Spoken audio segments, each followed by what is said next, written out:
आदरणीय बहन जी आपके बीच में पहुंची हैं। सम्मानित साथियों और मंच पर उपस्थित आपके बीच में श्री ओम प्रकाश चौटाला जी, जो इस प्रदेश के 5 बार मुख्यमंत्री रहे। सम्मानित साथियों, वो भी आपके बीच में पहुंच चुके हैं। उनके लिए भी जोरदार तालियों से गड़गड़ाहट से स्वागत किया जाए।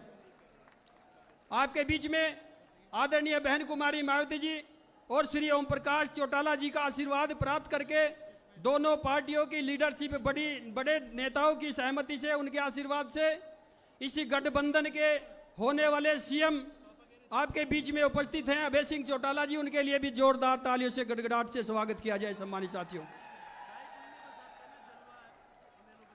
मैं इसी कड़ी में आदरणीय अभय सिंह चौटाला जी से आग्रह करूंगा कि आदरणीय बहन जी को मुकुट दे करके सम्मान पेश करें। मुकुट दे करके। मेरे पास नोट है, लो लिखो भी लिखो।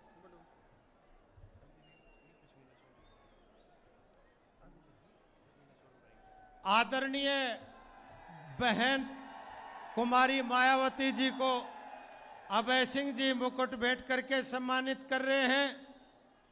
आदरणीय बहन अंजलि जी, जो आदरणीय चौधरी साहब ओम प्रकाश जी चौटाला की सुपुत्री कुमारी बहन मायावती को पश्मीना शाल भेंट करके, साथ में सुनैना जी चौटाला आदरणीय कुमारी बहन मायावती जी को सम्मानित कर रहे हैं। जोरदार तालियों से आप इनका अभिनंदन करें। एक जयकारा लगाते हुए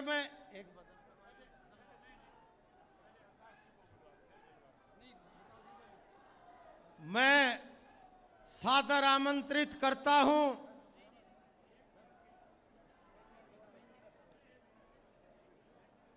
आदरणीय आकाश आनंद साहब को कि यहां हरियाणा प्रदेश के कोना कोना से पधारे हर नागरिक का अभिनंदन करें, अभिवादन करें।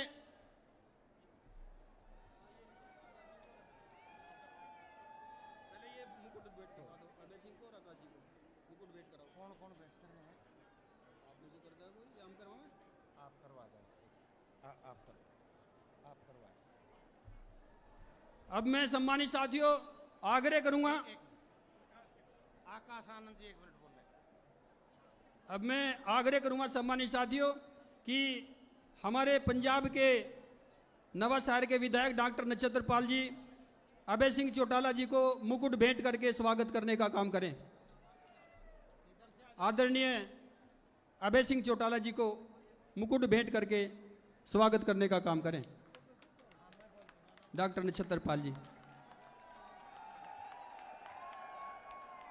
आगे लो।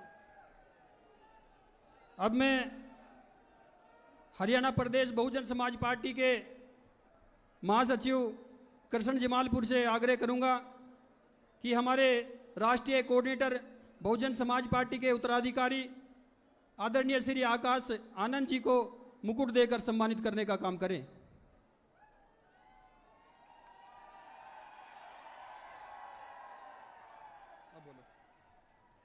बहुजन समाज पार्टी के राष्ट्रीय कोऑर्डिनेटर आदरणीय श्री आकाश आनंद जी से मेरा सादर अनुरोध है, ये हरियाणा प्रदेश के कोने कोने से पधारे हुए हरियाणा के संघर्षशील लोग हैं, आप इनका अभिवादन करें।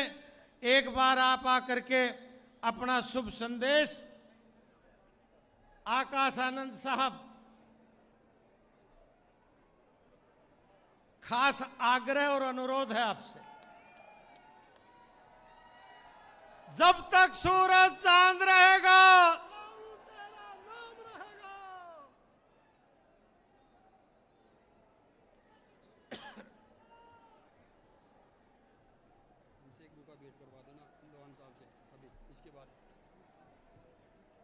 आओ आदरणीय आकाश आनंद। साथियों जय भीम। सबसे पहले मैं अपने सभी संतों, गुरुओं, महापुरुषों को, जिसमें खासकर महात्मा ज्योतिबा फूले, छत्रपति शाहू जी महाराज, नारायण गुरु, पेरियार रामास्वामी जी, बाबा साहब डॉक्टर भीमराव अंबेडकर जी एवं मान्यवर साहब श्री कांशीराम जी को नमन करता हूं।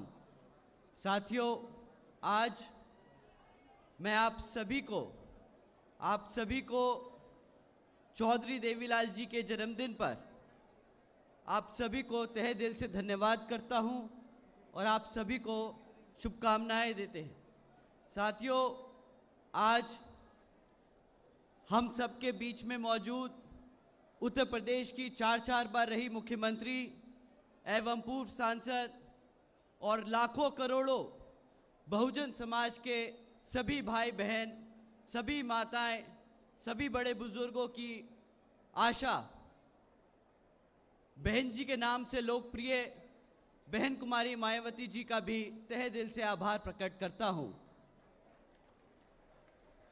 साथियों, हम सबके बीच में मौजूद श्री ओम प्रकाश चौटाला जी, जो इनेलो INLD के राष्ट्रीय अध्यक्ष और हम सब के बीच में हरियाणा प्रदेश के होने वाले मुख्यमंत्री श्री अभय सिंह चौटाला जी का भी तहे दिल से आभार प्रकट करता हूं। साथियों, आज आप सबके बीच में हम सबके बड़े यहाँ मौजूद हैं, तो मैं आप लोगों का और समय ना लेते हुए जिस तरीके से जिस कर्म में हमारे सभी बड़े यहाँ पर आपको आशीर्वाद देने का काम करेंगे, तो आप उन सब का पूरा आदर सम्मान करके उन सब का मैसेज आप लेके पूरे हरियाणा में जाइएगा और इस कार्यक्रम को सफल बनाए। हमारे सभी कार्यकर्ता, हमारे सभी नेतागण, हमारे सभी पदाधिकारी, आप सभी का तहे दिल से धन्यवाद। यहाँ पर मौजूद हमारे सभी बड़े नेतागण, आप सभी का भी तहे दिल से धन्यवाद। आप सभी का मैं तहे दिल से आभार प्रकट करता हूँ। जय भीम, जय भारत। बहुत बहुत धन्यवाद। पार्टी के राष्ट्रीय प्रवक्ता, नारनौंद विधानसभा से BSP इनेलो के संयुक्त उम्मीदवार श्री उमेद लोहान साहब से मेरा निवेदन है, आदरणीय कुमारी बहन मायावती जी को बुक्का भेंट करके सम्मान करें। आदरणीय उमेद सिंह लोहान साहब, जोरदार तालियां लोहान साहब। साथियों, मुझे बेहद खुशी इस बात की, आज आपके बीच में मैं जिस शख्सियत को आमंत्रित करना चाहता हूं, जननायक चौधरी देवीलाल की राजनीति के राजनीतिक वारिस आदरणीय चौधरी ओम प्रकाश जी चौटाला द्वारा दिखाए संघर्ष के रास्ता पर चल करके हरियाणा प्रदेश के हितों के लिए एक लंबे समय से संघर्ष के मैदान में जूझ रहे हरियाणा प्रदेश के भावी मुख्यमंत्री। 2 मिनट भाई साहब, 2 मिनट का टाइम। अभिवादन आपके बीच में आपको संबोधित करें, केवल 2 मिनट का समय लूंगा। आपको रामफल जी कुंडू पगड़ी भेंट करके सम्मानित कर रहे। साथियों, हरियाणा प्रदेश की संस्कृति में मान और सम्मान का सबसे बड़ा सूचक पगड़ी होता है और चौधरी साहब ओम प्रकाश चौटाला को जब जब हरियाणा प्रदेश में पगड़ी जहां जहां पहनाई गई, एक वाक्य इन्होंने कहा था कि चाहे मुझे कुछ भी हालात से गुजरना हो, हरियाणा प्रदेश के द्वारा दी गई पगड़ी को किसी गैर के दरबार में झुकने नहीं दूंगा। 85 साल की उम्र में 10 साल की कैद काटना कबूल कर लिया, लेकिन हरियाणा प्रदेश की पगड़ी को गैर की चौखट पर झुकना मंजूर नहीं किया। चौधरी अभय सिंह जी चौटाला, जिनके बारे में हरियाणा प्रदेश की दरो दीवार पर लिखा गया, हमारा झूठ में विश्वास नहीं, हमारा झूठ में विश्वास नहीं, हम तेरे सच के दीवाने हैं, हमें ऐशो आराम पसंद नहीं, हम तेरे संघर्ष के दीवाने हैं। तुमसे हमें दिखती है ताऊ देवी लाल की झलक, हम तो अभय सिंह चौटाला तेरे दीवाने हैं। और जब से SYL नहर की लड़ाई लड़ी, जब 24 फरवरी से पदयात्रा शुरू करी, 4000 किलोमीटर तय करके हरियाणा प्रदेश में आज आपके बीच में आए। हरियाणा प्रदेश की दरो दीवार पर लिखा गया, या रात अंधेरी बीत रही, या रात अंधेरी बीत रही, अब होनी सुबह उजियारी है। और ये खट्टर हुड्डा तो देख लिए, अभय सिंह तेरी बारी है। आदरणीय चौधरी अभय सिंह जी चौटाला।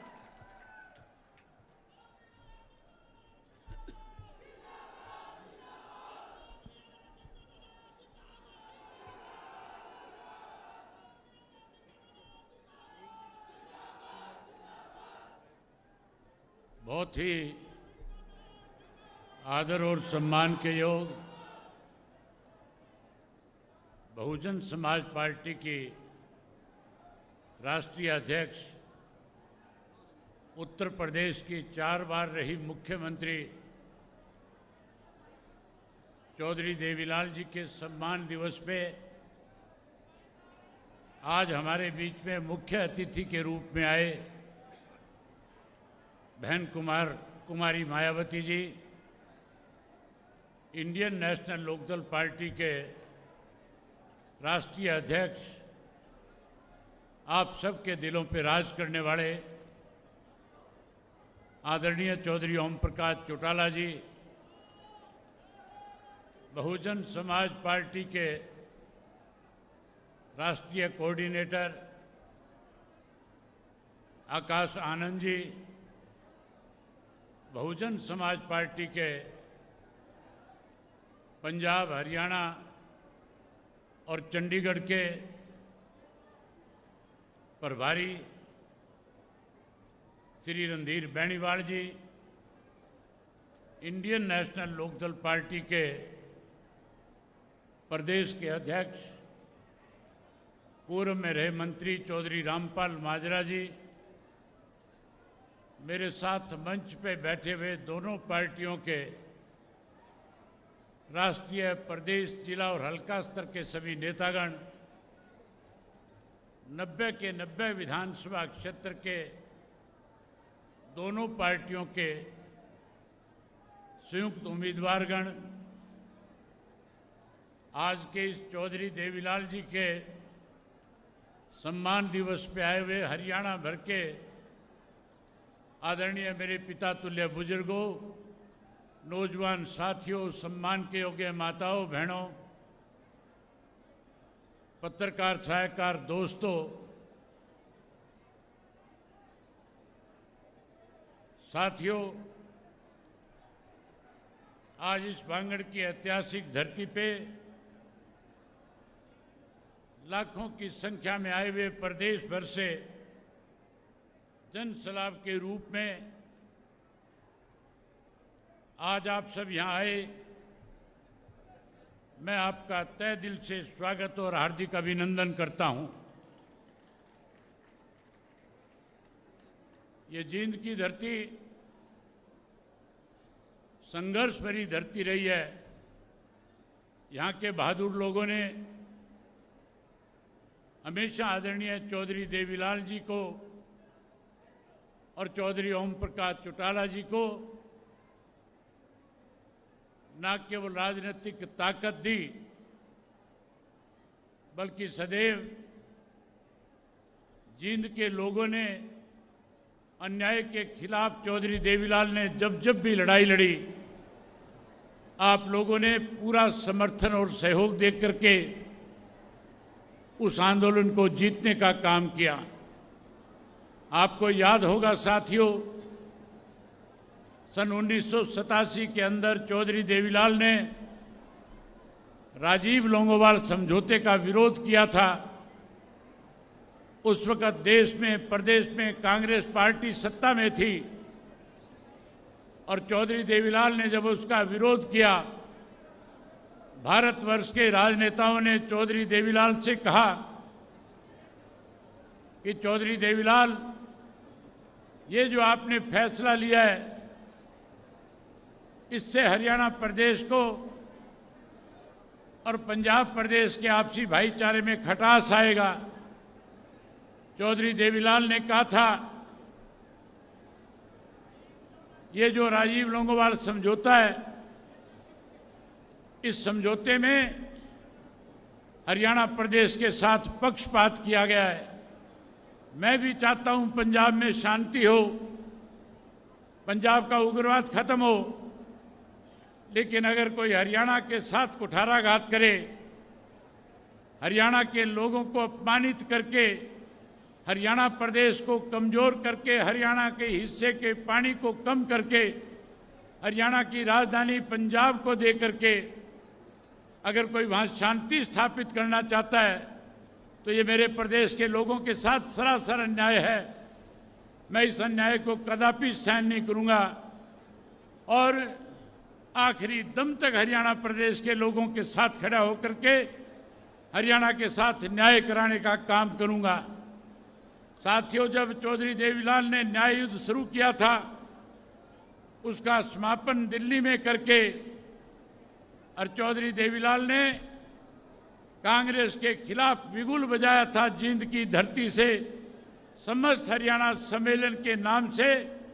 जैसे आज आप लाखों की संख्या में आज यहाँ आए हो, इसी तरह जींद के हुसुड्डा के ग्राउंड के अंदर लाखों की संख्या में हरियाणा प्रदेश के लोग चल करके आए थे और चौधरी देवीलाल को अपना आशीर्वाद समर्थन दे करके कहा था कि हम आपको प्रदेश की बागडोर सौंपना चाहते हैं, हमें आपसे उम्मीद है आप हरियाणा के हितों को कमजोर नहीं होने देंगे। जिन लोगों ने हमारे हितों को कमजोर किया, उन लोगों को सत्ता से बाहर करेंगे। साथियों, चौधरी देवीलाल ने इसी धरती से ऐलान किया था और कहा था कि आप मुझे आशीर्वाद दोगे तो मैं ऐसी परंपराएं हरियाणा प्रदेश में शुरू करूंगा जो आज तक देश में किसी ने लागू नहीं करी। चौधरी देवीलाल ने सबसे पहले अपने संबोधन में, अपने भाषण में हरियाणा प्रदेश के लाखों लोगों को संबोधित करते हुए कहा था कि अगर आप मुझे सत्ता सौंपोगे तो मैं हरियाणा प्रदेश के हर बुजुर्ग जिसकी उम्र 60 वर्ष होगी उसको 100 रुपया माहवार पेंशन दे करके सम्मान देने का काम करूंगा। साथियों, चौधरी देवीलाल ने इसी धरती पे वायदा किया था और कहा था कि आज मेरे प्रदेश का किसान कमजोर है, आज मेरे प्रदेश के मजदूर की अनदेखी हो रही है, आज छोटा दुकानदार पिस रहा है। इसलिए मैंने ये फैसला ले लिया कि हरियाणा प्रदेश में सत्ता में आने के बाद जहां किसान का, छोटे दुकानदार का और गरीब मजदूर का 10-10 हजार रुपये का कर्जा माफ करूंगा, वहीं कहा था गरीब की बेटी की शादी में दिक्कत कठिनाई ना आए उसके लिए 5100 रुपये कन्यादान के भी देने का काम करूंगा। मुझे अच्छी तरह से याद है, चौधरी बंसीलाल मुख्यमंत्री थे।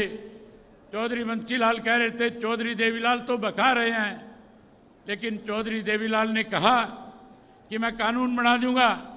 और आपके आशीर्वाद से जब मुख्यमंत्री बने, चौधरी देवीलाल ने विधानसभा में कैबिनेट की पहली बैठक बुला करके अपने कैबिनेट सेक्रेटरी को आदेश दे दिया कि जाओ लिख करके लेकर के आओ, 100 रुपया माहवार पेंशन 60 वर्ष के बुजुर्ग को दूंगा।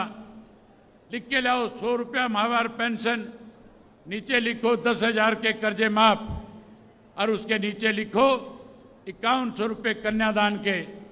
वो तीनों बातें लिख करके कैबिनेट में आई। चौधरी देवीलाल ने कैबिनेट से पास करवा के और तीनों के तीनों आपसे किए हुए वायदों को पूरा करने का काम किया था। साथियों, इस धरती ने हमेशा हमें ताकत दी।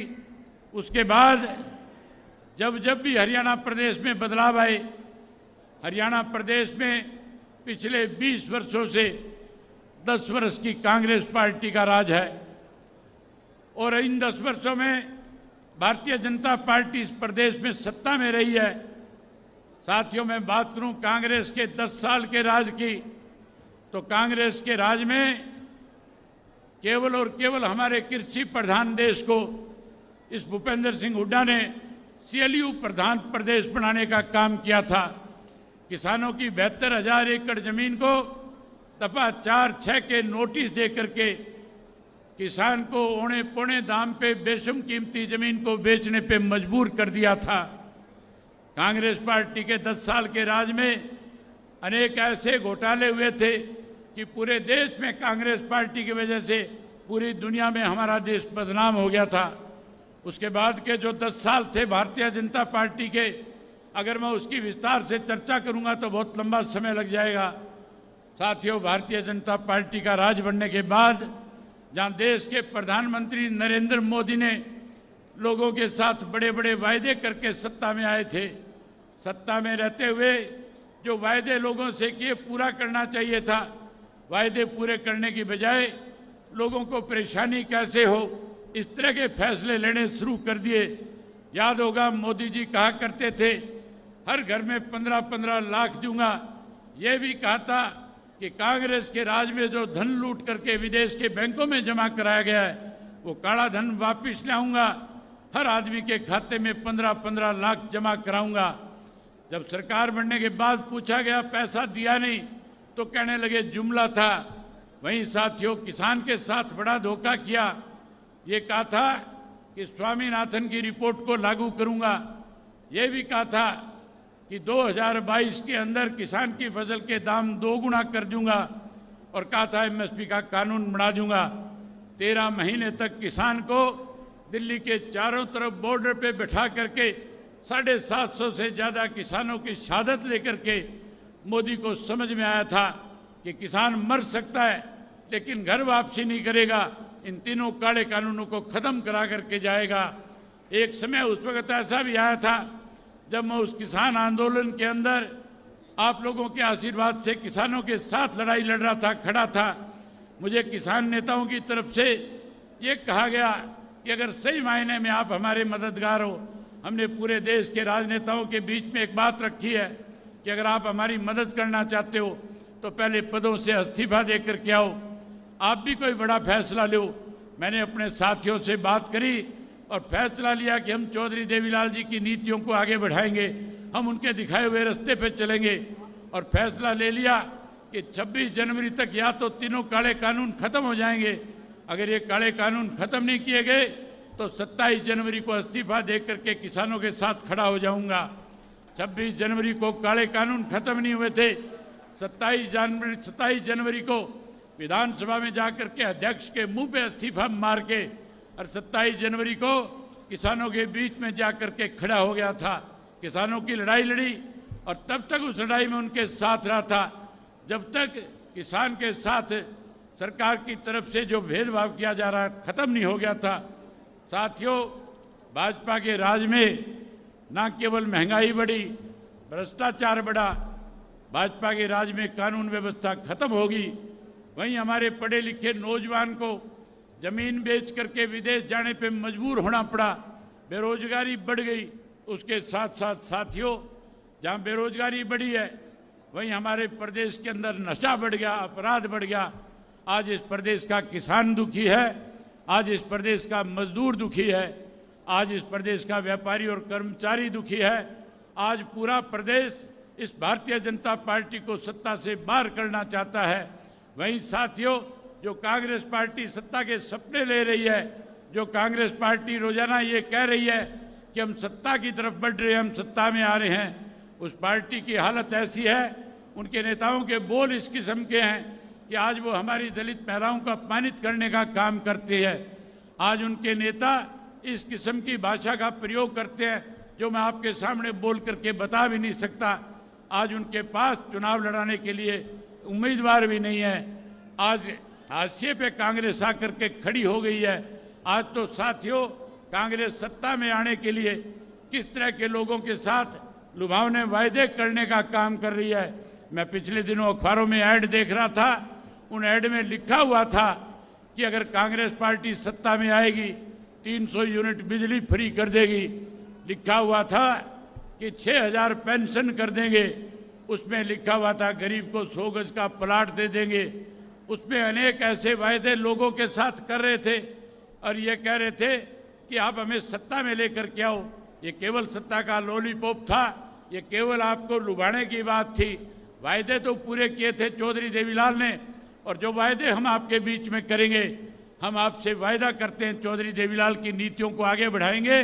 और जो वायदा आज मैं आपके बीच में करके जाऊंगा उन वायदों को बहुजन समाज पार्टी और इंडियन नेशनल लोकदल पार्टी की सरकार बनने के बाद हम पहली कलम से पूरा करने का काम करेंगे।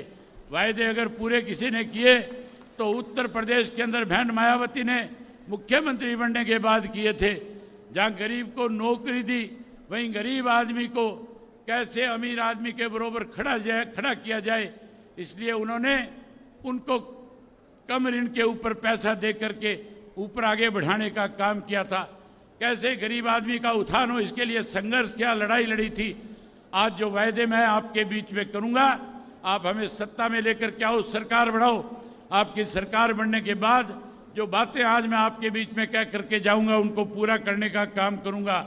साथियों, मैं आपसे एक बात कोई भी वायदा आपसे करने से पहले आपसे एक बात पूछना चाहता हूं। अगर आप मेरी बात से सहमत होंगे तभी मैं आपके सामने अगली बात रखने का काम करूंगा। मैं आपसे पूछना चाहता हूं, क्या आपको मेरी कही हुई बात पे विश्वास और भरोसा है या नहीं है? आपको यह विश्वास है कि जो बात मैं आपके बीच में कह करके जाऊंगा, सत्ता में आने के बाद उसको पूरा भी करके दिखाऊंगा? अगर आप मेरी बात से सहमत हैं तो एक बार दोनों हाथ उठा करके कहो कि सहमत हैं।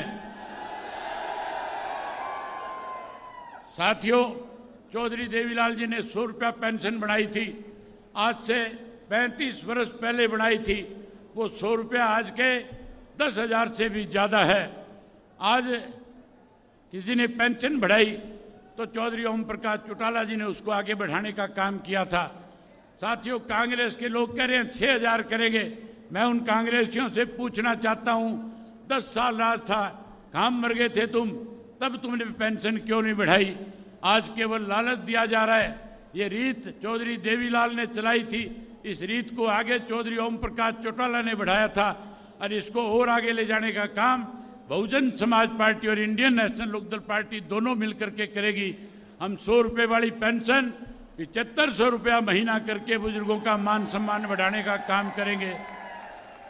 वही साथियों, आज हमारे प्रदेश में बेरोजगारी देश में सबसे ज्यादा है। 2 लाख से ज्यादा पद सरकारी नौकरियों के खाली पड़े हैं। मैं अनेक गांवों में गया हूं, छोटे छोटे बच्चे जो है पलायन करके विदेशों में अपनी जमीनें बेच के, हम उन बच्चों के लिए अच्छी पॉलिसी बनाने का काम करेंगे।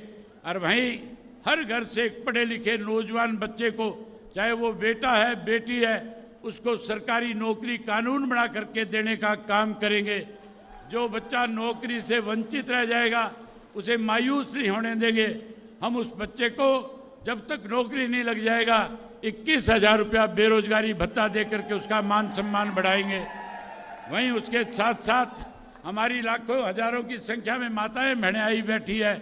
मोदी इनसे झूठ बोल रहा था, कह रहा था कि मैं माताओं बहनों को चूल्हे से पूछा छुड़ा दूंगा, कहता था घर घर में गैस का कनेक्शन पहुंचा दूंगा, गैस का सिलेंडर मुफ्त में दूंगा। आज कांग्रेस वाले कहते हैं 500 का कर देंगे। ये 10 साल में जो 250 रुपये में चौटाला साहब के राज में मिला करता था, इन्होंने महंगा किया था, महंगाई बढ़ाई थी। ये लोग आज केवल बरगलाने के लिए, आज केवल वोट हासिल करने के लिए इस तरह की बात कहते हैं। आपको माताओं बहनों को चिंता करने की जरूरत नहीं है। आप सरकार बनाओ, संगठन की सरकार बनने के बाद फिर मैं भरी सभा में आपसे वायदा करता और कहता हूं कि सरकार बनने के बाद महीने की 1 तारीख को हरियाणा प्रदेश की बहुजन समाज और इंडियन नेशनल लोकदल पार्टी की सरकार की तरफ से आपको गैस का सिलेंडर हर महीने मुफ्त में मिला करेगा। जहां आपको गैस का सिलेंडर फ्री में दूंगा, वहीं माताओं और बहनों को 1100 रुपये उस सिलेंडर के साथ आपके खाते में जमा कराऊंगा, ताकि आपकी रसोई बढ़िया चले, किसी किस्म की दिक्कत ना आए। वहीं उसके साथ साथ साथियों 4 काम और करूंगा। मुफ्त में पानी पीने का हर घर में टूंटी पहुंचा करके देने का काम करेंगे। ये तो बिजली के कहते हैं 300 यूनिट माफ करेंगे, मैं कहता हूं बिजली के मीटर पड़वा करके मनोहर लाल खट्टर के घर भिजवा दूंगा। हर किसी को डोमेस्टिक लाइट का 1 नया पैसा बिल नहीं भरना पड़ेगा, पूरा बिजली का बिल माफ करेंगे। सोलर सिस्टम लगाएंगे गांव गांव में और हर गांव में बिजली की सप्लाई मुफ्त में देने का काम करेंगे। वहीं उसके साथ साथ ओल्ड पेंशन स्कीम को भी लागू करेंगे। जिस कांग्रेस ने ओल्ड पेंशन स्कीम खत्म करी थी, मैं कर्मचारियों से कहना चाहूंगा, मौका आ गया बदला लेने का, यही तरीका है बदला लेने का। अब आप इसके साथ साथ आपकी पेंशन जहां बहाल करूंगा, वहीं कांग्रेस को सबक सिखाओ जिस कांग्रेस ने आपकी पेंशन काटने का काम किया था। जहां बिजली और पानी मुफ्त करेंगे, वहीं ऐसे स्कूल गांव में बना करके दूंगा कि शहर के बच्चे चल करके गांव के स्कूल में पढ़ने आया करेंगे और शिक्षा मुफ्त में प्राप्त करने का काम करेंगे। वहीं उसके साथ साथ परमात्मा ना करे कोई बड़ा बुजुर्ग या कोई भी घर का मेंबर बीमार हो जाए। साथियों, कांग्रेस वाले कहते हैं 20 लाख तक का इलाज मुफ्त कराएंगे, कोई कहता है 10 लाख तक का कराएंगे। मैं आपसे भरी सभा में कह रहा हूं, आप सरकार बनाओ, हरियाणा प्रदेश का नागरिक परमात्मा ना करे कभी बीमार हो, हरियाणा स्वच्छ स्टेट बन करके रहे। अगर कोई बीमार हो जाएगा तो चाहे कलकत्ता बंबई जाके भी इलाज कराए, हम उसका इलाज मुफ्त में कराने का काम करेंगे, एक पैसा उसका खर्च नहीं होने देंगे। वहीं उसके साथ साथ साथियों, आज जो नौकरियां जिस तरह से आज हरियाणा प्रदेश के अंदर पर्ची खर्ची की बात की जाती है, ये पर्ची खर्ची वालों के तो करोड़ों करोड़ों रुपए दफ्तरों में पकड़े गए हैं। वहीं उसके साथ साथ आज अनुसूचित जाति के लोगों को, आज बैकवर्ड क्लास के लोगों को आज कौशल रोजगार योजना के तहत नौकरी से वंचित किया जा रहा है। हम इस कौशल रोजगार योजना को खत्म करेंगे, पक्की नौकरी का प्रबंध करेंगे। और वहीं उसके साथ साथ जो आंगनवाड़ी वर्कर है, उसके साथ साथ जो आपकी आशा वर्कर है, और उसके साथ साथ जो सफाई का कर्मचारी है, और उसके साथ जो आपका नरेगा का कर्मचारी है, हम उनको पक्का करने का काम करेंगे। वही नरेगा के मजदूर की दिहाड़ी 700 रुपया करने का काम करूंगा, और उसके साथ 365 दिन काम मिले इसका भी इंतजाम करके देने का काम करूंगा। वहीं साथियों, गरीब आदमी को 100 गज के प्लाट देंगे। चौधरी देवीलाल आवास योजना के तहत आपको पक्का मकान बना करके भी देने का काम करेंगे। वहीं आज हर व्यक्ति पोर्टल से दुखी है, परेशान है, हर कोई पोर्टल बंद करवाना चाहता है। मैं आपसे पूछना चाहता हूं, क्या आप भी पोर्टल बंद करवाना चाहते हो कि नहीं चाहते हो? अगर पोर्टल बंद कराना चाहते हो तो बोल के बताओ पोर्टल बंद होना चाहिए। आप पोर्टल बंद कराना चाहते हो, सरकार बनाओ, सारे पोर्टल खत्म कर देंगे, केवल और केवल राशन कार्ड होगा जिससे आपको सारी सुविधाएं प्रदान करने का काम करेंगे। ये सारी बातें आपके सामने कहने के लिए आज आपके बीच में आया हूं। मैं उम्मीद करूंगा कि 5 तारीख तक दोनों पार्टी के कार्यकर्ता सारे के सारे साथी जो है लगातार 5 तारीख तक एक एक घर में जाएंगे, और जो बातें मैंने आपके बीच में कही है उन बातों का प्रचार और प्रसार करेंगे, लोगों का दिल जीतेंगे, और फिर से 20 साल का संन्यास खत्म करेंगे, और इंडियन नेशनल लोकदल पार्टी और बहुजन पार्टी को सत्ता में लेकर के आएंगे। मैं जब यात्रा पे था, जब मैं परिवर्तन यात्रा कर रहा था, सावन का महीना था, नरवाना विधानसभा क्षेत्र के गांव में आया था। मेरी माताएं बहनें टोलियां बना करके मुझे कभी किसी दरख्त के नीचे बैठे मिल रही थी, कोई मंदिर में बैठी मिल रही थी, कोई किसी दरवाजे में मिल रही थी। मैं उनसे पूछ रहा था कि आप यहाँ बैठ करके क्या कर रही हो?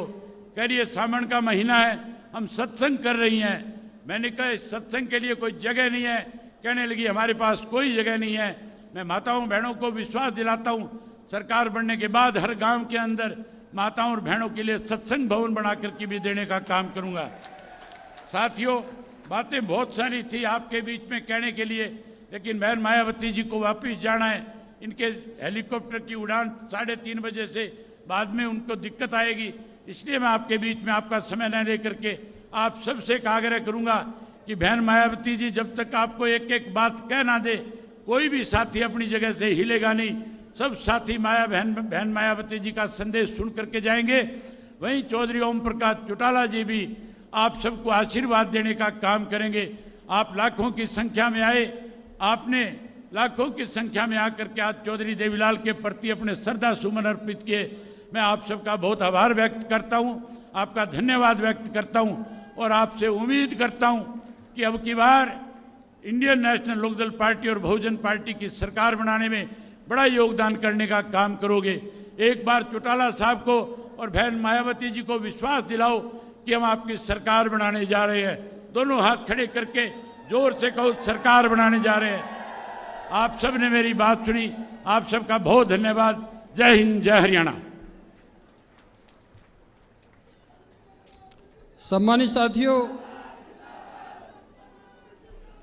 अब हम आमंत्रित करते हैं बहुजन समाज पार्टी की राष्ट्रीय अध्यक्ष,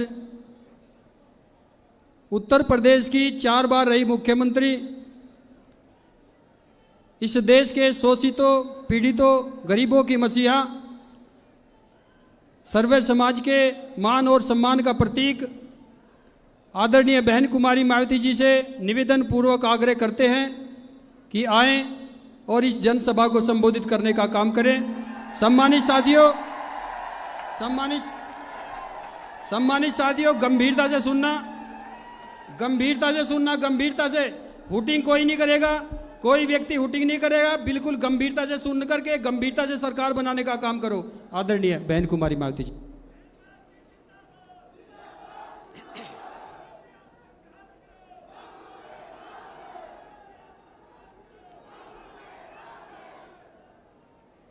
भारतीय राष्ट्रीय लोकदल के राष्ट्रीय अध्यक्ष चौधरी ओम प्रकाश चौटाला जी व वरिष्ठ राष्ट्रीय महासचिव चौधरी अभय चौटाला जी के नेतृत्व में तथा बीएसपी हरियाणा प्रदेश यूनिट आदि के भी अथक प्रयासों से आज माननीय चौधरी देवीलाल जी के जन्मदिन के उपलक्ष्य में सम्मान दिवस के रूप में हो रही इस विशाल महारैली में इकट्ठा हुए भारतीय राष्ट्रीय लोकदल व बहुजन समाज पार्टी के बने इस गठबंधन के सभी छोटे बड़े पदाधिकारी, नेता एवं कार्यकर्तागण, आज आप लोग माननीय चौधरी देवीलाल जी के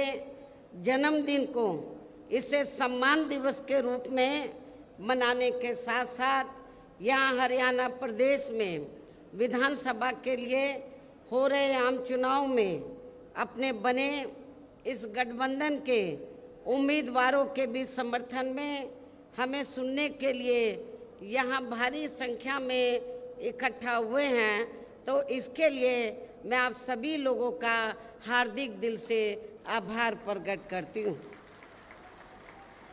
और जिनको अर्थात गठबंधन के उम्मीदवारों को कामयाब बनाने के लिए भारतीय राष्ट्रीय लोकदल के राष्ट्रीय अध्यक्ष चौधरी ओम प्रकाश चौटाला जी व वरिष्ठ राष्ट्रीय महासचिव चौधरी अभय चौटाला जी और इनके सभी साथीगण तथा बीएसपी के भी नेशनल कोऑर्डिनेटर श्री आकाश आनंद व यहाँ के संयोजक श्री रणधीर बेनीवाल और इनके भी सभी साथीगण पूरे जी जान से लगे हैं और इस गठबंधन को इनेलो के राष्ट्रीय अध्यक्ष चौधरी श्री देवीलाल चौधरी श्री ओम प्रकाश चौटाला जी का भी पूरा समर्थन व आशीर्वाद प्राप्त है, जो हमारे बीच में यहाँ मौजूद भी हैं। और अब मैं यहाँ आपके हरियाणा प्रदेश में अपने इस गठबंधन की, अपने बने इस गठबंधन की सरकार बनाने के संबंध में कुछ ज़रूरी बातें आप लोगों के सामने रखूं, लेकिन इससे पहले मैं माननीय चौधरी देवीलाल जी के जन्म दिवस पर इनको शत शत नमन व अपने हार्दिक श्रद्धा सुमन अर्पित करने के साथ ही इनकी देश व जन सेवा को भी पूरे तहे दिल से आदर सम्मान करती हूँ। हालांकि इनके बारे में वैसे आप लोगों को ये मालूम है कि ये देश के उप प्रधानमंत्री व हरियाणा प्रदेश के मुख्यमंत्री भी रहे हैं। साथ ही इन्होंने यहाँ के हरियाणा को अलग से राज्य बनाने में भी अपनी काफ़ी सक्रिय व निर्णायक भूमिका निभाई है। किसानों के हित के लिए इन्होंने काफ़ी संघर्ष व आंदोलन भी किया है, जिसमें वे जेल भी गए हैं। इसके पूर्व में देश की आज़ादी के लिए भी इनका सराहनीय योगदान रहा है, जबकि कांग्रेस के राज में लगी इमरजेंसी में इनको भी जेल में जाना पड़ा है।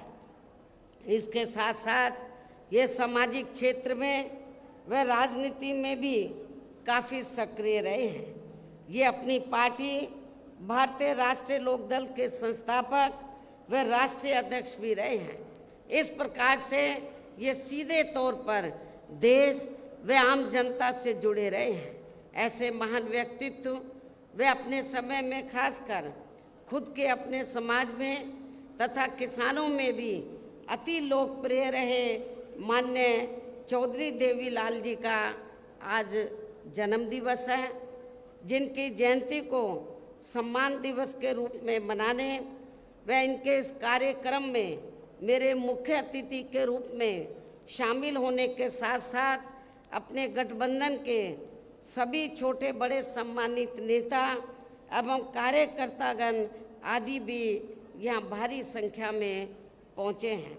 तो उसके लिए मैं खासकर चौधरी ओम प्रकाश चौटाला जी व चौधरी अभय चौटाला जी को तथा इनके परिवार के सभी सदस्यों को व इनके सभी अनुयायियों व समर्थकों आदि को भी इस शुभ अवसर पर हार्दिक बधाई एवं शुभकामनाएं देती हूँ। जो ये लोग उनके बताए हुए रास्तों पर चलकर उनके कारवां को आगे बढ़ाने में पूरे जी जान से लगे हैं। और वैसे भी इस समय यहाँ विधानसभा के लिए हो रहे आम चुनाव में यदि बीएसपी व इनेलो का बना ये गठबंधन अपनी सरकार बना लेता है तो फिर यही इनके लिए इस बार इनको सच्ची श्रद्धा भी होगी। इस उम्मीद के साथ ही यहाँ हो रहे विधानसभा चुनाव में अब मेरा ये कहना है कि अपने देश को आज़ाद हुए व भारतीय संविधान को भी लागू हुए यहाँ बरसों बीत चुके हैं और इस लंबी अवधि में केंद्र व आपके हरियाणा प्रदेश में भी विभिन्न विरोधी पार्टियों की सरकारें रही हैं। लेकिन दुख की बात यह है कि इस दौरान आपके यहाँ हरियाणा प्रदेश में भी अधिकांश विरोधी पार्टियों की रही सरकारों में सर्व समाज में से दलितों, आदिवासियों, पिछड़े वर्गों, मुस्लिम व अन्य धार्मिक अल्पसंख्यकों के साथ साथ गरीबों, मजदूरों, किसानों, व्यापारियों एवं अन्य मेहनतकश लोगों का भी पूर्ण रूप से विकास व उत्थान आदि नहीं हो सका है। जिनकी सरकारों की गलत नीतियों एवं गलत कार्य प्रणाली आदि को अब इन्हें और ज़्यादा आजमाने की ज़रूरत नहीं है। और इस मामले में विशेषकर दलितों, आदिवासियों व अन्य पिछड़े वर्गों के लोगों को मैं ये बताना जरूरी समझती हूँ कि इन वर्गों को परम पूज्य बाबा साहब डॉक्टर भीमराव अंबेडकर के कड़े संघर्ष एवं अथक प्रयासों से भारतीय संविधान के तहत मिले कानूनी अधिकारों में से खासकर सरकारी नौकरियों में जो आरक्षण की सुविधा मिली है तो उसे भी यहाँ शुरू से ही कांग्रेस पार्टी और अब बाद में बीजेपी व इनके गठबंधन दल तथा अन्य पार्टियों की भी रही सरकारों की जातिवादी सोच व मानसिकता के चलते इन्हें अभी तक भी आरक्षण का पूरा लाभ नहीं मिल पा रहा है। इन वर्गों के लोगों को अभी तक भी इन्हें आरक्षण का पूरा लाभ नहीं मिल पा रहा है और अब तो इनके इस आरक्षण को ये पार्टियां मान्य कोर्ट की आड़ में इसे प्रभावहीन बनाने में वे खत्म करने की भी पूरी कोशिश में लगी हुई है। और इसका खास उदाहरण दिनांक 1 अगस्त 2024 को माननीय सुप्रीम कोर्ट का दिया गया निर्णय है। जिस पर कांग्रेस, बीजेपी व इनके सहयोगी दल अभी तक भी अपनी चुप्पी साधे हुए हैं। और इस संदर्भ में यदि केंद्र की भाजपा सरकार की व कांग्रेस की तथा इनके गठबंधन दलों की भी नीति व नीयत साफ होती तो फिर ये सरकार माननीय सुप्रीम कोर्ट के आरक्षण को लेकर आए निर्णय में जिसमें कोर्ट ने एससी व एसटी के आरक्षण में वर्गीकरण व क्रीमी लेयर आदि को लागू करने की बात कही है, जो उसे खत्म करने व फिर करने की बात कही है, तो उसे खत्म करने व फिर से पूर्व की स्थिति में लाने के लिए विशेष सत्र बुलाकर संवैधानिक संशोधन विधेयक जरूर लाती यदि इनकी नीयत साफ होती, तथा उसे पास भी जरूर करवाती और इसके लिए पूरा विपक्ष मिलकर सरकार पर दबाव भी जरूर बनाता। और हम भी देखते हैं कि विपक्ष कितना दलितों और आदिवासियों के आरक्षण के साथ है, लेकिन ऐसा करना तो बहुत दूर की बात रही, बल्कि इन्होंने माननीय सुप्रीम कोर्ट के इस आए निर्णय पर कुछ भी खुलकर नहीं बोला है। और इस मामले में केंद्र की भाजपा सरकार व अधिकांश सभी विरोधी पार्टियां अभी तक भी चुप्पी साधे हुए हैं। इतना ही नहीं, बल्कि अब एससी एसटी आरक्षण में वर्गीकरण व क्रीमी लेयर को भी लागू करने का ये कार्य माननीय सुप्रीम कोर्ट ने राज्य सरकारों के ऊपर ही छोड़ दिया है, जो अब अपने हिसाब से इसका पूरा राजनीतिक फायदा भी उठाएंगे। साथ ही इसकी आड़ में इन वर्गों को बांटकर इन्हें आपस में भी लड़ाएंगी।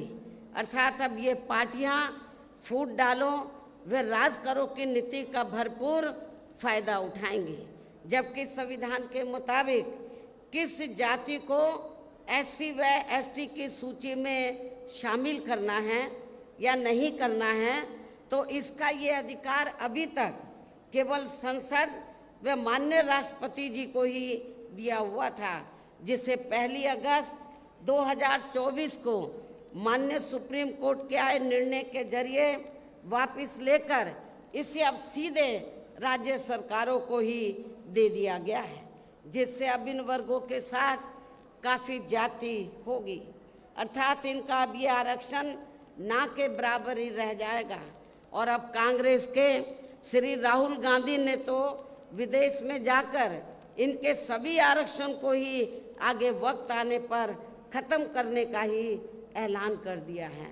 लेकिन जब वो भारत में रहते हैं और ख़ास तौर से भारत में रहते हैं और उनको लगता है कि किसी राज्य में चुनाव हो रहा है, तो फिर इधर आकर वो गिरगिट की तरह रंग बदल लेते हैं और क्या बोलते हैं इधर आकर कि हम आरक्षण के पक्ष में हैं। बाहर जाकर वो बोलते हैं हम आरक्षण को ख़त्म करना चाहते हैं इंडिया में एससी एसटी के, और इधर आकर बोलते हैं कि हम आरक्षण के पक्ष में हैं। आप इसको कांग्रेस की क्या नीति समझेंगे? ये कांग्रेस की दोहरी नीति है, ये स्पष्ट नीति नहीं है, ये भी आप लोगों को समझना चाहिए। तो ऐसी कांग्रेस पार्टी जो एससी एसटी के आरक्षण के बारे में कहती कुछ है और करती कुछ है, तो आपको इस पार्टी को, जो इस बार हरियाणा में तो विधानसभा का आम चुनाव हो रहा है, इस चुनाव में खास तौर से दलितों को इनको सबक सिखाना बहुत ज़रूरी है। इसलिए इन वर्गों के लोगों को बाबा साहब डॉक्टर भीमराव अंबेडकर द्वारा जो इन्हें आरक्षण का ये संवैधानिक अधिकार मिला है, ये कोई कांग्रेस ने नहीं दिया है, ये परम पूज्य बाबा साहब डॉक्टर अंबेडकर ने एससी एसटी वर्गों के लोगों को जो आरक्षण की सुविधा दिया है, ये संवैधानिक अधिकार परम पूज्य बाबा साहब डॉक्टर अंबेडकर ने आप लोगों को दिया है। तो इसे बचाने के लिए अब इन सभी विरोधी पार्टियों को यहाँ आपके हरियाणा प्रदेश में हो रहे विधानसभा आम चुनाव में कतई भी अपना वोट नहीं देना है। यदि आप लोगों को इससे बचाना अपने आरक्षण को, तो आप लोगों को, कांग्रेस, बीजेपी एंड कंपनी के लोगों को कतई भी अपना वोट नहीं देना है। जो अभी तक भी माननीय सुप्रीम कोर्ट के इस आए निर्णय के संदर्भ में कुछ भी खुलकर बोलने के लिए तैयार नहीं है, ऐसी स्थिति में अब इन वर्गों को इस चुनाव में अपने बने इस गठबंधन की सरकार बनाकर इसे लागू होने से तब तक लटकाकर व रोक कर रखना है जब तक केंद्र की सरकार कोर्ट के इस निर्णय को संवैधानिक संशोधन के जरिए खत्म करके इसे पुरानी स्थिति में बहाल नहीं कर देती है। इसको आपको राज्यों में पास नहीं होने देने का, इसको लटका के रखना है सुप्रीम कोर्ट के जजमेंट को, निर्णय को। कब तक? जब तक केंद्र की सरकार कोर्ट के इस निर्णय को संवैधानिक संशोधन के जरिए खत्म करके इसे पुरानी स्थिति में बहाल नहीं कर देती है। और इसके लिए अब आप लोगों को इस चुनाव में या उन सभी विरोधी पार्टियों को सत्ता में आने से जरूर रोकना है जो माननीय सुप्रीम कोर्ट के आए इस निर्णय के पक्ष में है, समर्थन में है। और इनके स्थान पर अब आपको एक तरफा अपना वोट केवल बीएसपी व इनेलो के बने अपने इस गठबंधन को ही देना है, ताकि सत्ता में आकर या आपके स्टेट में, आपके हरियाणा प्रदेश में माननीय सुप्रीम कोर्ट के आए इस निर्णय पर कुछ हद तक अंकुश लगाया जा सके। जब तक पार्लियामेंट में ये संशोधन बिल पास नहीं होता है तो कम से कम ये गठबंधन की सरकार बनती है तो हम उसको लागू नहीं होने देंगे, इसको लटका कर रखेंगे। तो ये इसके लिए आप लोगों को अपने गठबंधन की सरकार बनाना बहुत ज़रूरी है। इतना ही नहीं बल्कि यहाँ विरोधी पार्टियों की ज़्यादातर रही जातिवादी मानसिकता के चलते देश में आज़ादी के बाद शुरू में केंद्र एवं अधिकांश राज्यों में भी काफ़ी लंबे समय तक सत्ता में आसीन रही कांग्रेस पार्टी ने व इनके सहयोगी दलों ने भी, और अब पिछले कुछ वर्षों से केंद्र एवं काफ़ी राज्यों में भी बीजेपी व अन्य जातिवादी पार्टियों की भी रही सरकारों ने इनका आरक्षण का कोटा अभी तक भी पूरा नहीं किया है, पूरा नहीं भरा है। आपके हरियाणा प्रदेश में भी काफ़ी सीटें खाली पड़ी हुई हैं, जबकि यूपी में जब मेरे नेतृत्व में 4 बार सरकार बनी, मैंने विशेष अभियान चलाकर जो सरकारी नौकरियों में रिजर्वेशन कोटा अधूरा पड़ा था या पूरा नहीं था, उसको मैंने विशेष अभियान चलाकर इसको पूरा कराया था। इसे फिर अंत में अधिकांश, और ये क्यों नहीं भरते हैं कांग्रेस, बीजेपी, जो अन्य पार्टियां इनका आरक्षण का कोटा ये पूरा क्यों नहीं करती हैं? क्योंकि उनको मालूम है कि लोग भूल भाल जाएंगे और इससे फिर अंत में अधिकांश किसी न किसी रूप में फिर ये पार्टियां इनकी नौकरियों को सामान्य वर्गों को ही दे देती हैं। पदोन्नति में आरक्षण को तो इन्होंने मान्य कोर्ट की आड़ में काफ़ी हद तक खत्म ही कर दिया है, और इस मामले में लगभग यही खराब स्थिति हमें यहाँ के हरियाणा प्रदेश में भी देखने के लिए मिल रही है। इसके साथ ही अब इन वर्गों के लोगों को प्राइवेट सेक्टर में आरक्षण दिए जाने की व्यवस्था किए बिना ही केंद्र व राज्यों में भी ज़्यादातर सरकारी कार्य यहाँ प्राइवेट सेक्टर के जरिए ही देश के अधिकांश बड़े बड़े पूंजीपतियों व धनना सेठों को ही दिए जा रहे हैं, जिसके कारण आपके यहाँ हरियाणा प्रदेश सहित पूरे देश में अब इन वर्गों के लोगों को आरक्षण का बहुत कम ही लाभ मिल पा रहा है।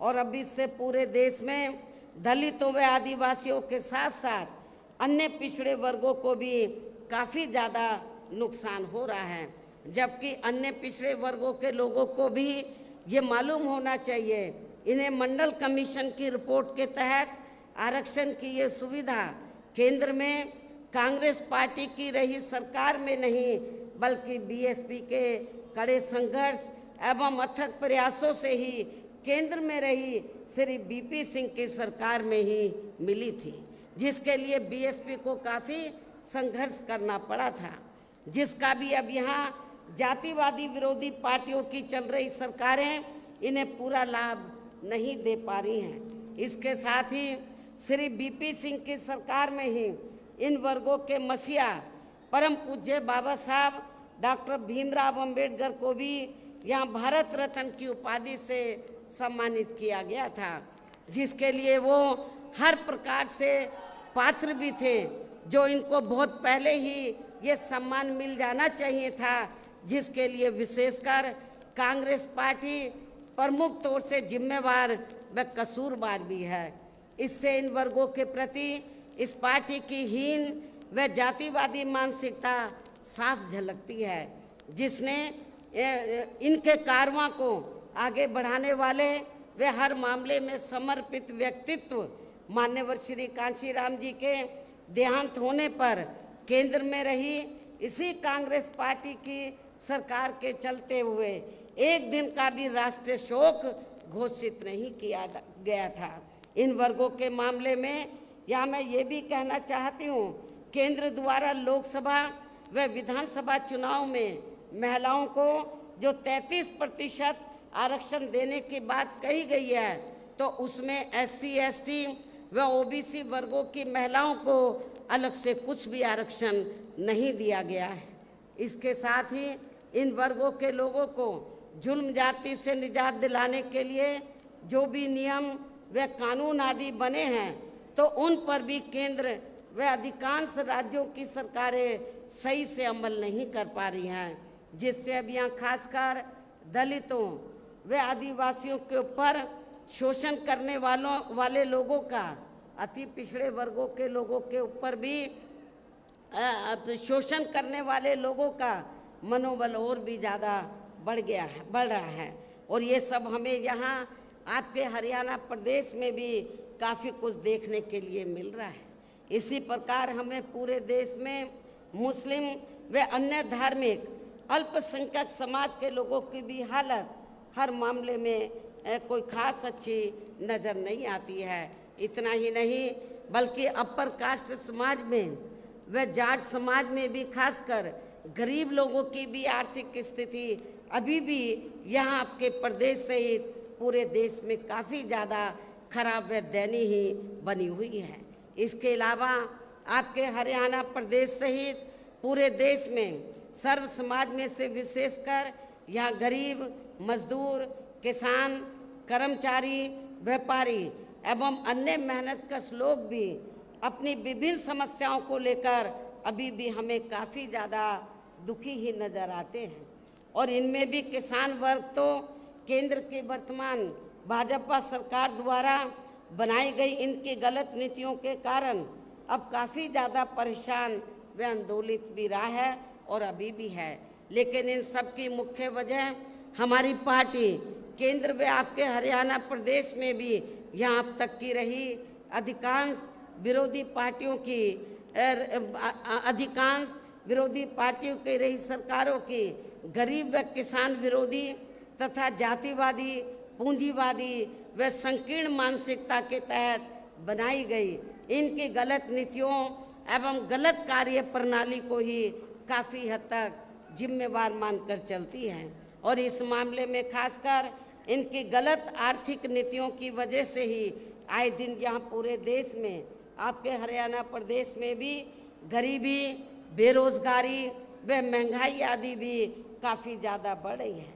जबकि इस मामले में शुरू से ही हमारी पार्टी केंद्र व राज्यों की सरकारों से भी हर स्तर पर ऐसी नीति अपनाने की लगातार ये मांग करती आ रही है कि देश में कुछ गिने चुने पूंजीपतियों व धन्ना सेठों आदि का विकास होने के बजाय बल्कि यहाँ सर्व समाज में से गरीब व आम लोगों का ही विकास होना चाहिए। तभी फिर सही मायने में यहाँ की आम जनता अपनी गरीबी, बेरोजगारी, महंगाई व अन्य और सभी समस्याओं से भी काफ़ी हद तक निजात पा सकती है। इसके साथ साथ अभी भी अपने देश में भ्रष्टाचार हर स्तर पर काफ़ी ज़्यादा बढ़ रहा है, जिससे आपका अपना खुद का हरियाणा प्रदेश भी अछूता नहीं रहा है। और इन सब का मुख्य कारण हमारी पार्टी आज़ादी के बाद से लेकर अभी तक केंद्र व देश के अधिकांश राज्यों में तथा आपके खुद के अपने हरियाणा प्रदेश में भी ज़्यादातर सत्ता यहाँ गलत पार्टियों में से खासकर कांग्रेस व बीजेपी आदि के हाथों में ही आने को मानकर चलती है। और इन पार्टियों को हमारी पार्टी इसलिए भी जिम्मेवार मानकर चलती है क्योंकि शुरू से ये पार्टियां केंद्र व देश के अधिकांश राज्यों में भी ज़्यादातर यहाँ बड़े बड़े पूंजीपतियों व धन्ना सेठों की ही आर्थिक मदद से सत्ता में आती रही हैं। और सत्ता में आ जाने के बाद फिर ये पार्टियां अधिकतर मामलों में अपनी आर्थिक एवं अन्य सभी नीतियां या गरीब व आम जनता की समस्याओं को दूर करने के हिसाब से तैयार नहीं करती हैं, बल्कि देश के उन बड़े बड़े पूंजीपतियों व धन्ना सेठों को ही फायदा पहुंचाने के हिसाब से अपनी अधिकांश नीतियां तैयार करती है, जिनके धन व बल से चुनाव लड़कर ज़्यादातर ये पार्टियां केंद्र व आपके राज्य सहित देश के अन्य राज्यों में भी अभी तक यहाँ सत्ता में आती रही हैं, जिसके कारण ही अब पूरे देश में व आपके खुद के अपने प्रदेश में भी अभी भी हमें यहाँ सर्व समाज के लोग, गरीब लोग अधिकांश मामलों में अपनी विभिन्न समस्याओं को लेकर काफ़ी ज़्यादा दुखी व परेशान ही नज़र आते हैं। जबकि पूरे देश में बहुजन समाज पार्टी ही अकेली एक ऐसी पार्टी है जो विरोधी पार्टियों की तरह देश के बड़े बड़े पूंजीपतियों व धन्ना सेठों की आर्थिक मदद से नहीं बल्कि अपनी पार्टी के ही आम कार्यकर्ताओं की आर्थिक मदद से चुनाव लड़कर यहाँ केंद्र व राज्यों की सत्ता में आना चाहती है, ताकि हमारी पार्टी सत्ता में आने के बाद फिर बिना किसी दबाव के वे आज़ाद होकर सर्व समाज के लोगों की सभी समस्याओं का समाधान करके उन्हें हर मामले में वे हर स्तर पर यहाँ खुशहाल बना सके। और इसी आधार पर चलकर ही आबादी के हिसाब से देश के सबसे बड़े प्रदेश उत्तर प्रदेश में 4 बार हमारी पार्टी ने अपने नेतृत्व में वहाँ सरकार भी बनाई है। और हमने अपनी सभी चारों रही सरकारों में अपनी पार्टी की विचारधारा एवं सिद्धांतों के तहत चलकर वैसे तो वहाँ सर्व समाज के हितों का पूरा ध्यान रखा है, लेकिन सभी मामलों में प्राथमिकता पहले हमने वहाँ सर्व समाज में से विशेषकर उन दलितों, आदिवासियों, पिछड़े वर्गों, अक़लियत समाज के लोगों को तथा गरीब एवं असहाय लोगों को ही दिया है, जिनकी वहाँ हर मामले में व हर स्तर पर सभी विरोधी पार्टियों की रही सरकारों में उनकी हीन, जातिवादी, संकीर्ण व पूंजीवादी सोच होने के कारण काफ़ी ज़्यादा उपेक्षा की गई है। इसके अलावा हमारी पार्टी की रही सरकार ने वहाँ विभिन्न क्षेत्रों में लगे लोगों के साथ साथ छात्रों, युवाओं, महिलाओं व बुजुर्गों आदि के हितों में भी अनेकों महत्वपूर्ण व ऐतिहासिक कार्य किए हैं, जिनसे उन्हें काफ़ी ज़्यादा लाभ पहुंचा है। और इतना ही नहीं, आपके हरियाणा प्रदेश में तो कांग्रेस केवल थोड़ी सी जगह देने की बात करती है, जो आवासहीन लोग हैं जिनके पास अपने ज़मीन नहीं है घर बनाने के लिए, वो थोड़ी सी कुछ गज देने की बात करती है कि ये ज़मीन हम यहाँ के गरीब लोगों को देंगे। लेकिन आपको जानकर खुशी होगी कि जब उत्तर प्रदेश में बीएसपी की सरकार थी तो हमारी पार्टी की सरकार ने केवल उनको खाली ज़मीन नहीं दी, बल्कि ज़मीन पर उनके 2-2 कमरों के पक्के मकान भी सरकार की ओर से फ्री बना कर दिए थे। और जहाँ पर इनको ये पक्के मकान बना कर दिए, उनकी बस्ती डेवलप की, शिक्षा, चिकित्सालय, अन्य और सभी सुविधाएं हमने वहाँ इन लोगों को उपलब्ध कराई थी। केवल खाली प्लॉट नहीं दिया था, हमने पक्के मकान बना कर दिए और जो रोजमर्रा की जरूरतें हैं उनको भी हमने उनकी बस्तियों में पूरा किया। और इतना ही नहीं, आपको याद होगा जब मान्यवर श्री कांशीराम जी जीवित थे और हरियाणा प्रदेश में आते थे, आप लोग बड़े दुखी थे कि हमारे पास रोटी रोजी के साधन नहीं है, हमारे पास खेती करने के लिए ज़मीन नहीं है। तो उस समय आप लोग एक नारा लगाते थे कि जो ज़मीन सरकारी है वो ज़मीन हमारी है। आप लोग एक नारा लगाते थे, लेकिन वो नारा आपका पूरा नहीं हो पा रहा था हरियाणा में। और ये कब होगा? जब आपकी सरकार बनेगी। लेकिन जब उत्तर प्रदेश में 4 बार हमें सरकार बनाने का मौका मिला, तो उत्तर प्रदेश में हमने बड़ी संख्या में लाखों लोगों को, जो दलित वर्ग के लोग थे और जो गरीब लोग थे अन्य समाज में, उनको हमने किसी किसान भाई की 1 इंच भी जमीन छीनकर हमने भूमिहीन लोगों में नहीं बांटी थी, बल्कि सरकार के पास जो खेती करने के लिए सरकारी ज़मीन खाली पड़ी थी, उस सरकारी ज़मीन के 2-2, 3-3 एकड़ के पट्टे काटकर हमने भूमिहीन लोगों को, जो गरीब लोग हैं, भूमिहीन लोग, जो दलित वर्ग के लोग हैं, उनको खेती करने के लिए हमने फ्री दी। और इतना ही नहीं, आपको ये भी मालूम है कि जहाँ पर दलित बस्तियाँ होती हैं तो वहाँ जाते ही मालूम पड़ जाता है हर गाँव में, गांव देहात में, कि यहाँ पर दलित वर्ग के लोग रहते हैं। क्योंकि जो भी पार्टियां सत्ता में आई, उन्होंने आपकी दलित बस्तियों को विकसित नहीं किया। लेकिन जब हमारी पार्टी की सरकार बनी, हमने डॉक्टर भीमराव अंबेडकर ग्राम विकास योजना के तहत, तो जहाँ पर दलित लोग रहते थे, हमने गांव चिन्हित किए अधिक तादाद में, उनको हमने इस योजना के तहत हर सुविधा से हमने उनको सुविधा मुहैया कराई, उनको सुविधा उपलब्ध कराई और उनको विकसित किया, डेवलप किया। ये भी आप लोगों को मालूम है। और उस गांव में जाते ही मालूम पड़ जाता था कि ये डॉक्टर अंबेडकर गांव है। और जब मेरी गवर्नमेंट के दौरान, जब हमारे समाज के लोग अपने बच्चियों का रिश्ता करते थे गांव में, तो देखते थे कि हमारी बेटी का रिश्ता डॉक्टर अंबेडकर गांव में ही होना चाहिए, ताकि हमारी बेटी को शौचालय के लिए कहीं बाहर ना जाना पड़े, जंगल में ना जाना पड़े। हमने शौचालय भी बनाए। अब उन्हें ये लोग अपना काउंट कर लेते हैं। यूपी में बीएसपी की सरकार में ही ये सब सुविधा उपलब्ध कराई गई। इसके और इतना ही नहीं, हमारे किसान भाई, मेरे ख्याल यूपी में हमारे किसान भाई चले जाएं, पश्चिमी यूपी तो बिल्कुल लगा हुआ हरियाणा प्रदेश से, तो यूपी में हमने किसानों को बहुत सुविधाएं दी। आज लोग याद करते हैं, गन्ने का रेट हमने कभी भी आज तक, ना हरियाणा में ना यूपी में किसी भी पार्टी की सरकार ने इतना रेट नहीं दिया गन्ने का, जितना हमने गन्ना किसानों को रेट दिया था। किसानों की भी हमने सभी समस्याओं का काफ़ी हद तक समाधान किया, तथा उनकी फसलों का भी उन्हें समय से उचित दाम दिया। और मैं अपने जाट भाइयों को बताना चाहती हूँ, जब उत्तर प्रदेश में पुलिस की भर्ती हुई, 2 लाख से ज़्यादा पुलिस की भर्ती हुई, तो पहले भर्तियों में रिश्वत चलती थी।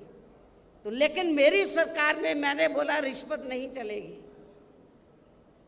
और बिना रिश्वत के आपके पश्चिमी यूपी में बड़ी तादाद में अन्य समाज के लोग तो भर्ती हुए, रिजर्वेशन के तहत SC ST OBC के लोग भी भर्ती हुए। लेकिन बड़ी तादाद में जो लोगों के दिल और दिमाग में धारणा थी कि बीएसपी जाटों के खिलाफ है, वो धारणा निकल गई। क्योंकि जब मेरी सरकार बनी और ये भर्ती हुई पुलिस की, तो बड़े पैमाने पर पश्चिमी यूपी से जाट समाज के नौजवान बच्चे पुलिस में भर्ती हुए।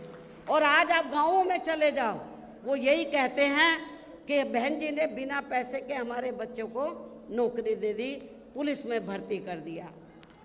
इसके साथ ही हमने उत्तर प्रदेश में सर्व समाज के लोगों के ऊपर किसी भी प्रकार की कोई जुल्म जाति आदि भी नहीं होने दी है। इतना ही नहीं, बल्कि हमारी पार्टी की रही सरकार ने वहाँ देश में दलित एवं यहाँ देश में दलित एवं अन्य पिछड़े वर्गों में समय समय पर जन्मे अपने महान संतों, गुरुओं व महापुरुषों में भी खासकर महात्मा ज्योतिराव फूले, छत्रपति शाहू जी महाराज, नारायणा गुरु, बाबा साहब डॉक्टर भीमराव अंबेडकर एवं मान्यवर श्री कांशीराम जी आदि को भी विभिन्न रूपों में पहली बार वहाँ पूरा आदर सम्मान दिया है, जिन्हें विरोधी पार्टियों के लोग अभी तक भी आसानी से पचा नहीं पा रहे हैं। इस प्रकार से उत्तर प्रदेश में हमारी पार्टी ने अपने सभी चारों रहे शासनकाल के दौरान वहाँ हर मामले में व हर स्तर पर सर्व समाज के लोगों को काफ़ी बेहतरीन सरकार दी है। और यदि आप लोग भी यहाँ अपने हरियाणा प्रदेश में गरीबों एवं किसानों तथा आम जनहित के व विशेषकर कमजोर एवं उपेक्षित वर्गों के हितों में ऐसे ही कार्य करना चाहते हैं, इसके साथ ही आपके प्रदेश की जनहित से जुड़ी जो भी यहाँ स्थानीय समस्याएं हैं तो उन्हें भी दूर करना चाहते हैं, तो फिर आप लोगों को भी उत्तर प्रदेश की तरह ही अपने हरियाणा प्रदेश में भी यहाँ अपने बने इस गठबंधन की सर्वजन हिताय व सर्वजन सुखाय की नीतियों पर ही आधारित सरकार बनानी होगी। और जिसके लिए अब आप लोगों को यहाँ अपने हरियाणा प्रदेश में विधानसभा के लिए हो रहे आम चुनाव में अपने गठबंधन का बेहतर रिजल्ट लाना होगा। इसके साथ साथ आप लोगों को वोट पड़ने तक यहाँ की सत्ताधारी पार्टी व अन्य सभी विरोधी पार्टियों के साम दाम दंड भेद आदि हथकंडों से भी जरूर सावधान रहना है। और इस मामले में खासकर आप लोगों को विरोधी पार्टियों के जारी किए गए उनके हवाई व प्रलोभन भरे चुनावी घोषणा पत्रों आदि के बहकावे में भी कतई नहीं आना है, जिन्हें ये पार्टियां सत्ता में आने के बाद अधिकांश अमल में नहीं लाती है, जिस पर से अब जनता का काफ़ी हद तक विश्वास भी उठ गया है। इसलिए हमारी पार्टी किसी भी चुनाव में अपना कोई भी चुनावी घोषणा पत्र आदि जारी नहीं करती है। वैसे भी हमारी पार्टी कहने में बहुत कम बल्कि कार्य करके दिखाने में ही ज़्यादा विश्वास रखती है, अर्थात जो कहती है तो उसे करके भी दिखाती है, और ये सब हमने उत्तर प्रदेश में करके भी दिखाया है। और अब संक्षेप में मेरा यही कहना है कि आप लोगों को अपने खुद के व अपने हरियाणा प्रदेश के भी हित में यहाँ बीएसपी व इनेलो के बने गठबंधन की ही सरकार बनाना बहुत ज़रूरी है। और अब आप लोगों को अपने इस गठबंधन के ही उम्मीदवारों को ज़्यादा से ज़्यादा कामयाब बनाना है, जिसके लिए बीएसपी के उम्मीदवारों को हाथी चुनाव चिन्ह के सामने वाले बटन को दबा के तथा भारतीय राष्ट्रीय लोक दल के उम्मीदवारों को चश्मा चुनाव चिन्ह के सामने वाले बटन को दबा के इन्हें जरूर जिताना है। और फिर सरकार बनने पर ये भी मैं बताना चाहती हूँ कि फिर सरकार बनने पर गठबंधन की ओर से आपके हरियाणा प्रदेश का मुख्यमंत्री चौधरी अभय चौटाला जी को ही बनाया जाएगा, जिनको मेरे आशीर्वाद के साथ साथ इनके पिता चौधरी ओम प्रकाश चौटाला जी का भी पूरा आशीर्वाद प्राप्त है। वैसे माननीय चौधरी देवीलाल जी का भी हमेशा इन पर आशीर्वाद बना रहा है। इनके साथ साथ गठबंधन की ओर से बीएसपी का एक डिप्टी सीएम दलित वर्ग का, बीएसपी की ओर से एक डिप्टी सीएम दलित वर्ग का तथा दूसरा डिप्टी सीएम अन्य पिछड़ा वर्ग या अपर कास्ट समाज में से ही बनाया जाएगा। ये डिप्टी सीएम कौन होंगे इसका फैसला चुनाव का नतीजा आने के बाद ही लिया जाएगा। इन्हीं जरूरी बातों के साथ ही अब मैं आप सभी लोगों से अपने इस गठबंधन के अधिकांश उम्मीदवारों को, ज़्यादा से ज़्यादा उम्मीदवारों को जिताकर अपनी यहाँ सरकार बनाना जरूरी है, इसकी मैं पूरी उम्मीद भी करती हूँ। अंत में अब मैं केंद्र सरकार से देश में जातीय जनगणना कराने की भी विशेष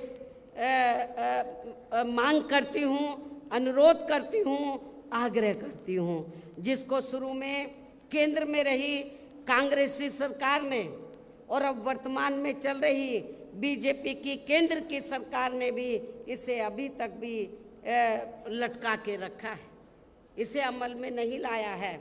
और अब मैं माननीय चौधरी देवीलाल जी के जन्मदिवस पर, आज उनके जन्मदिवस पर इनको फिर से नमन करने के साथ ही उनके सभी अनुयायियों व समर्थकों आदि को भी पुनः हार्दिक बधाई एवं शुभकामनाएं देते हुए अपनी बात यहीं समाप्त करती हूँ।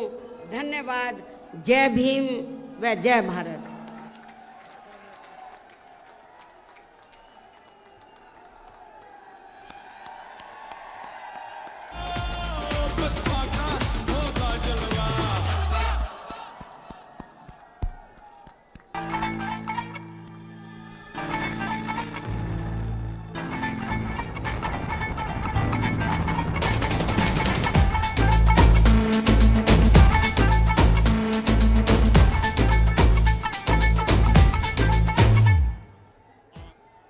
साथियों, अब आपके इंतजार की घड़ी खत्म हुई और चौधरी ओम प्रकाश चौटाला जी स्वयं आप सभी को संबोधित करेंगे।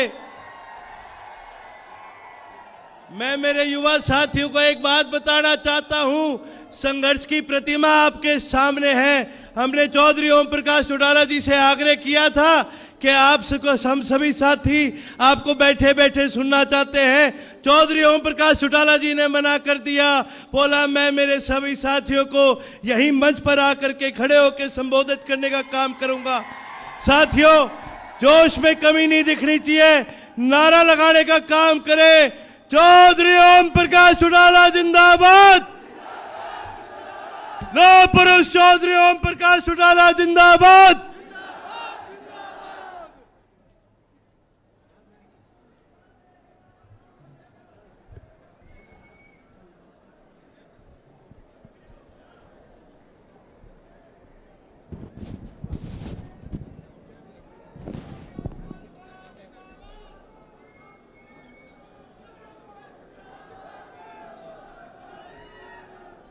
प्रधान जी, सम्मानित मंच और इस सभास्थल में उपस्थित सम्मानित बुजुर्गों, माताओं, बहनों, नौजवान साथियों और इस कृषि प्रधान देश के उज्जवल भविष्य जी बच्चों,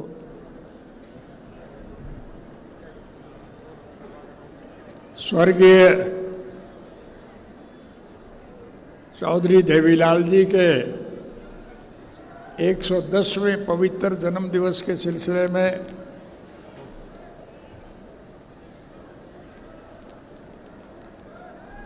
छोटे से निमंत्रण पर आप भारी संख्या में यहाँ उपस्थित हुए।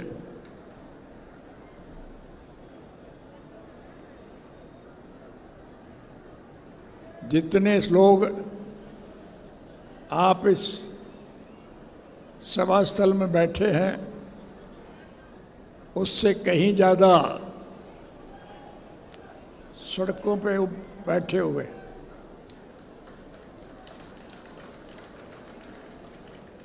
उन्हें यहाँ तक पहुँचने में दिक्कत आ रही है और यहाँ पहुँचने के बाद भी जगह थोड़ी पड़ गई। इसके लिए हम आपसे माफ़ी चाहते हैं। हमने सारे हरियाणा में अच्छी तरह से जांच पड़ताल करने के बाद हम इस निष्कर्ष पर पहुंचे कि यही जगह उपयुक्त है और इसी जींद जिला से स्वर्गीय चौधरी देवीलाल जी ने अपने राजनीतिक शक्ति को बढ़ावा देने का काम किया था। हमारा ये देश कृषि प्रधान देश है। इस देश की अर्थव्यवस्था केवल खेती पर टिकी हुई है। किसान खुशहाल है तो देश माला माल है, और अगर किसान कंगाल है फिर देश का बुरा हाल है।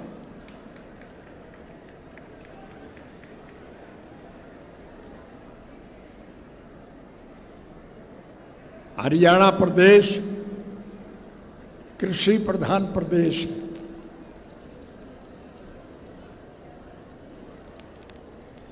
हमारे यहाँ रोजगार का साधन केवल मात्र खेत की पैदावार है, लेकिन दुर्भाग्य है कि आज देश में ऐसी हुकूमत है जिसने किसान के उत्पादन को पूरी तरह से कुचल के रख दिया है।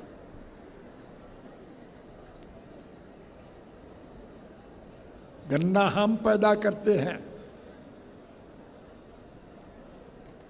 गन्ने का कोई खरीदार नहीं है। शुगर मिलों में अगर बिक भी जाए तो सालों साल पैसा नहीं मिलता है।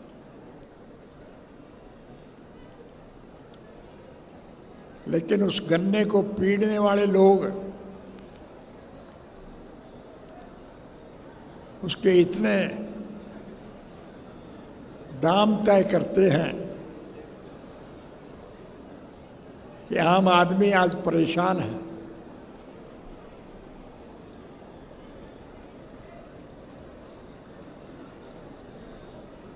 चीनी के भाव रोज बढ़ते हैं।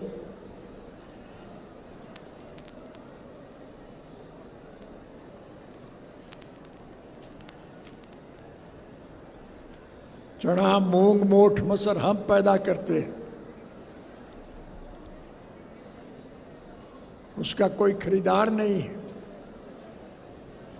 सरकार की तरफ से निर्धारित मूल्य पर भी किसान का उत्पादन नहीं खरीदा जाता।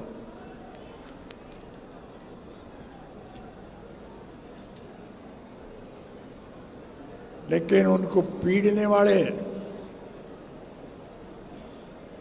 दाल के दाम रोज बढ़ते हैं।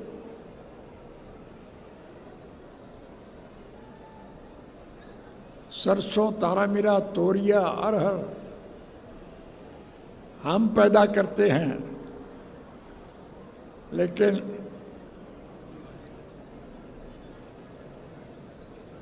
उसका कोई खरीदार नहीं है। लेकिन उनको पीड़ने वाले तेल का दाम रोज बढ़ाते हैं।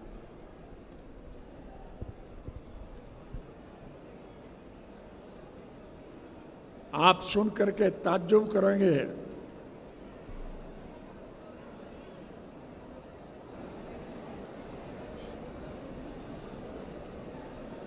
कि डीजल, पेट्रोल के दाम हम पैदा करते हैं,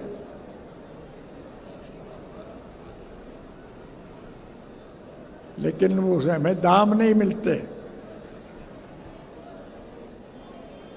लेकिन जो लोग इसको खरीदते हैं वो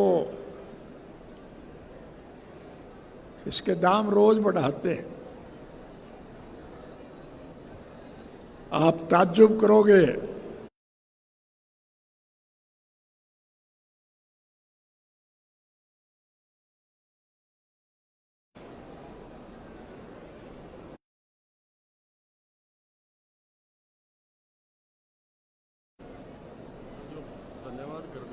ट्रैक्टर, ट्रकों पर जो डीजल जलता है उसके दाम रोज बढ़ते हैं, लेकिन ताज्जुब करोगे कि वही तेल जो हवाई जहाज में जलता है उसके दाम रोज मंदे होते हैं, क्योंकि उसमें अमीर लोग सफर करते हैं। हमारी ये सरकार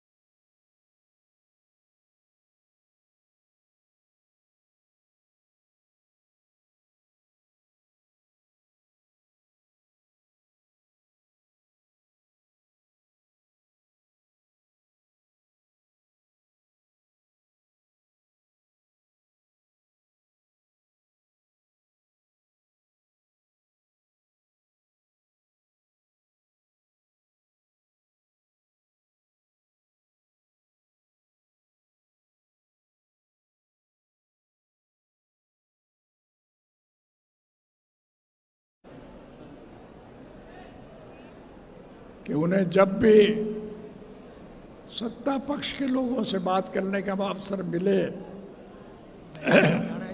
उनसे एक सवाल पूछना